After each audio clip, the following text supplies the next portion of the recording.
Putin proposes direct talks with Ukraine. We propose that the Kiev authorities resume negotiations. Ukraine will go to the direct talks if there is a 30-day ceasefire. Could Xi Jinping have persuaded Putin to negotiate peace? What could China have promised Putin in return? I sincerely appreciate the opportunity to speak with you directly in person. I'm Albina Peterniak. We will analyze the news of Ukraine and the world together. Putin made a statement and told how Russia celebrated Victory Day. He noted that Russia is ready for negotiations. At the same time, the Russian dictator didn't respond to the proposal of European leaders and Kiev for a ceasefire starting on May 12. The night before, Putin gathered journalists to summarize, as he said, the celebrations. It is unclear what the Russian dictator celebrated instead of the planned press conference, which was supposed to start at midnight. Putin appeared before journalists 2 hours later.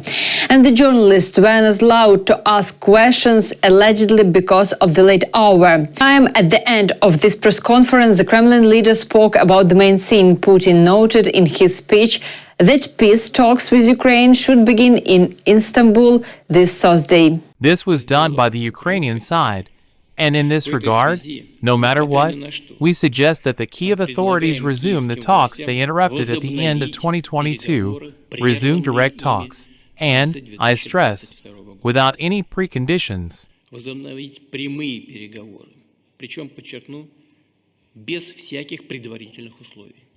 We propose to start without delay as early as next Thursday, May 15th, in Istanbul, where they were held before and where they were interrupted.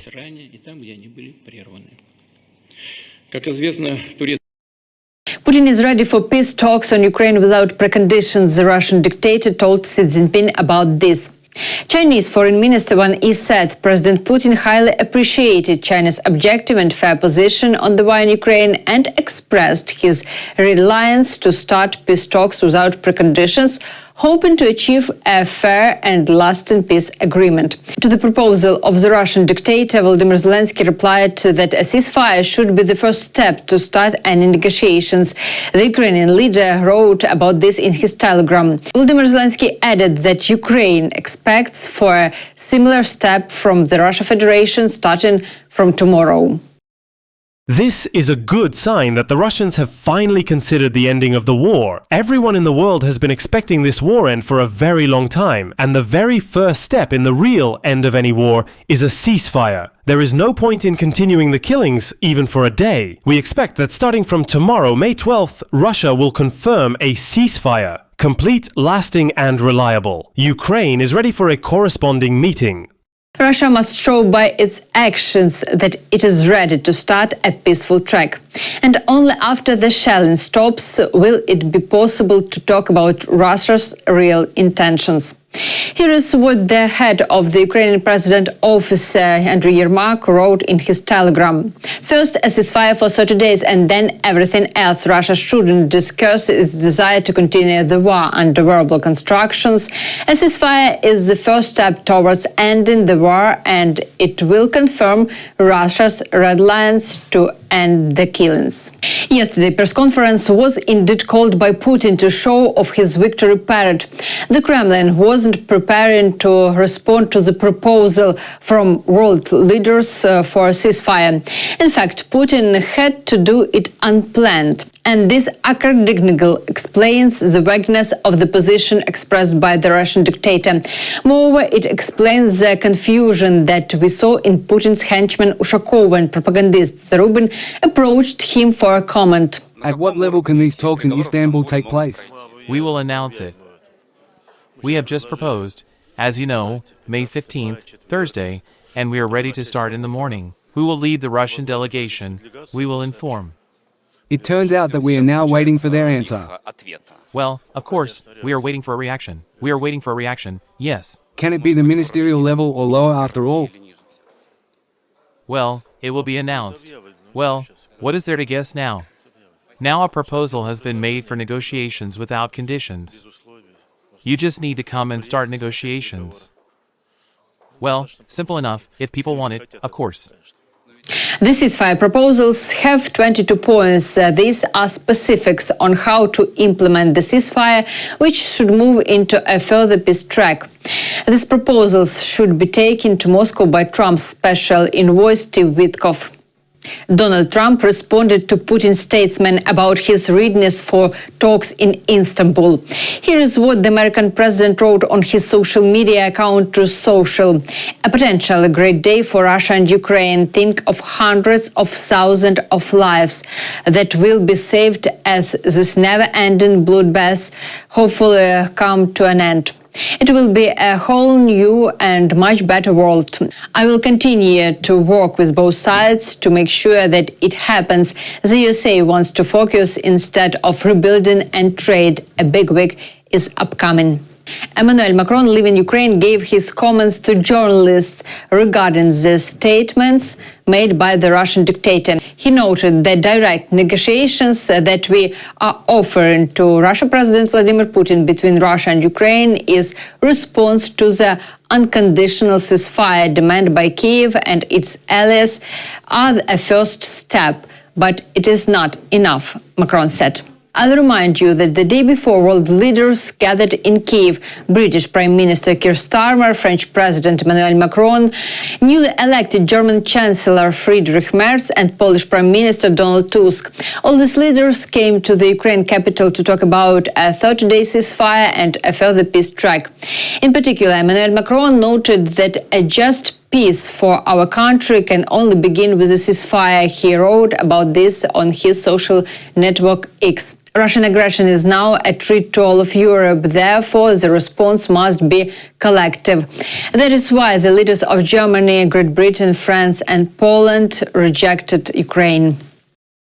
Returning to Kyiv, my first thought is about Ukrainians. For more than 3 years, you have been resisting with admirable courage for your land, for your freedom, for Europe. Because yes, the security of our continent is at stake. A just and lasting peace begins with a complete and unconditional ceasefire. This is a proposal that we put forward together with the United States. Ukraine accepted it on March 11th. Russia, on the other hand, hesitates, sets conditions, stalls, and continues its war of aggression. The peace agreement that will be concluded must guarantee security. This is what we worked on in meetings in Paris, London, and today in Kyiv. We are moving forward together. Ukraine is fighting for its people, but also for the European ideal in which we believe. A free, strong, prosperous, and European Ukraine is our horizon. History is watching us. Following the collision of the Vilnius meeting, European leaders, along with President Vladimir Zelensky, held a phone call with US President Trump regarding peace efforts.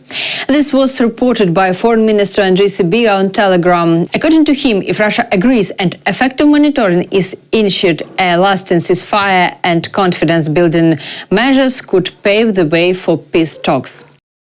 Following the meeting of the Coalition of the Willing in Kyiv, all 5 leaders, Volodymyr Zelensky, Emmanuel Macron, Friedrich Merz, Donald Tusk and Keir Starmer held productive telephone talks with US President Donald Trump on peace efforts. Ukraine and all allies have said they are ready for a full unconditional ceasefire on land, in the air and at sea for at least 30 days. Starting on Monday. If Russia agrees and effective monitoring is ensured, a lasting ceasefire and confidence-building measures could pave the way for peace talks. In 2 to 5 years, Putin may be ready to challenge NATO and seize a small piece of territory. He will do so if he feels weakness. This is started in an article of magazine The Economist. Russia is actively opposing the West. This should be the concern of the whole Europe. However, many Europeans are worried about the threat posed by the Russian Federation, and they do not understand how to contain it. Putin is indeed an aggressor who must be contained. The bad peace imposed on Ukraine could become a springboard for his next war. Containment depends on understanding of the threat posed by Putin. After 3 years of fighting, war has become an ideology. Putin has put all of Russian society on a military track. The military industry creates jobs. Generous payments to soldiers and their families amount to 1.5% of GDP. Putin is also using the war as an excuse for increasingly harsh repression and isolation from the West. Certainly, in a longer conflict, NATO could repel a first Russian offensive. But will it have the resources for a fifth or sixth? Putin could see it as a strategic victory if Trump refuses to show up, even if Russia is repulsed. That's because America's absence from the battlefield will strengthen Russia's influence in Europe. That means supplying Ukraine with weapons, as well as giving it more money to pay for what it can produce itself at a low cost. Ukraine could produce $35 billion worth of kits a year, but has orders for less than half that.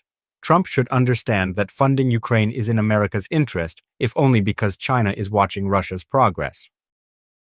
After the official events, the leaders of European countries walked through the memorable places of Kyiv and talked with Kyiv residents.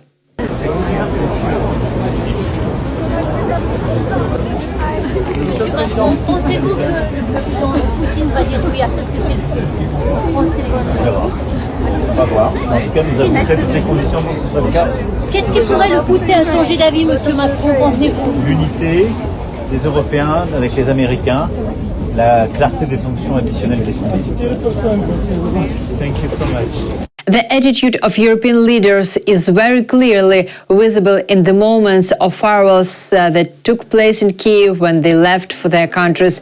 This is how Vladimir Zelensky said goodbye to Emmanuel Macron. Thank you for the wonderful. I was very happy. All the best. To my heart. Thank you. Thank you. Thank you. I am ready. Thank you.